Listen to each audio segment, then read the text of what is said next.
औरंगाबादमधून बातमी आहे। सिल्लोड पोलीस आणि नगरपालिका यांनी आज 25 लोकांना उघड्यावर शौचास बसणाऱ्यांना किंमत ताब्यात घेतले आहे, ज्यामध्ये 23 पुरुष आणि 2 महिलांचा समावेश आहे। त्यांना न्यायालयात हजर करण्यात येणार आहे। कृष्णा केंडे आपल्या सोबत आहेत। कृष्णा, काय अपडेट्स मिळतात कारवाई संदर्भात?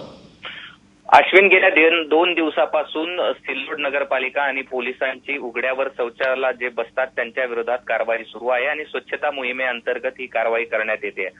काल देखील या पथकाने पोलिसांनी जवळपास 27 लोकांना ताब्यात घेतलेलं होतं आणि त्यांना न्यायालयात हजर केलं। न्यायालयाने त्यांना 400 रुपयाचा दंड देखील ठोठावलेला होता। आज पुन्हा या ठिकाणी पोलिसांनी कारवाई केलेली आहे।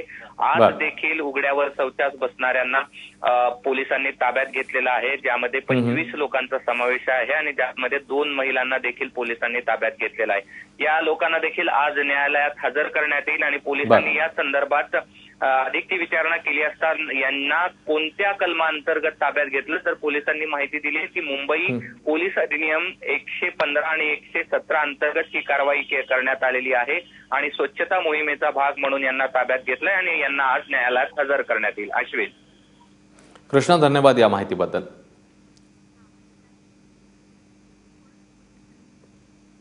तेव्हा आज या आरोपींना न्यायालयात हजर केलं जाईल। एकूण 25 जणांवरची सध्याची कारवाई आहे, ज्याच्यामध्ये 23 पुरुष आणि 2 महिला यांचा समावेश आहे।